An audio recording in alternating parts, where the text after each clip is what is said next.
Unggahan video bernarasi aksi pemalakan dengan dalih meminta sumbangan di Jalan Raya Sumbar Riau, tepatnya di Kabupaten 50 Kota, viral di media sosial. Video itu mulanya diunggah oleh akun TikTok @black.kaito, yang kemudian dibagikan ulang salah satunya oleh akun Instagram @jayala.negeriku pada Senin 20 Februari kemarin.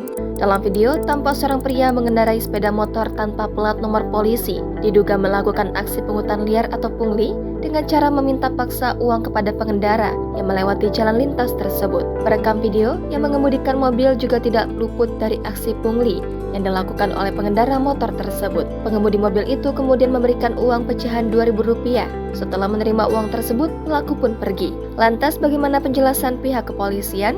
Kepala Bidang Humas Polda Sumbar, Kombes Pol Dwi Sulistiawan mengatakan, kejadian itu terjadi di Jalan Raya Sumbar Riau, Kecamatan Pangkalan, 50 Kota, pada Senin 20 Februari kemarin.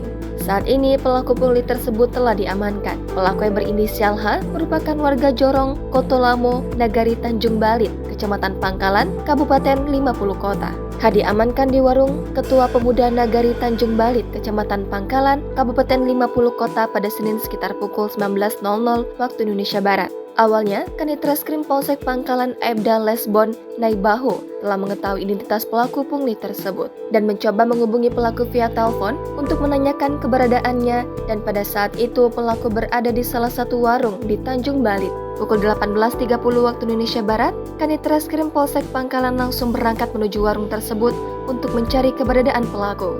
Dikatakan pelaku bersifat kooperatif dan bersedia menyerahkan diri kepada pihak kepolisian. Pada pukul 19.00 waktu Indonesia Barat, pelaku pungli berhasil diamankan di Polsek Pangkalan guna melakukan penyelidikan lebih lanjut. Jangan lupa subscribe, share, komen, dan like ya!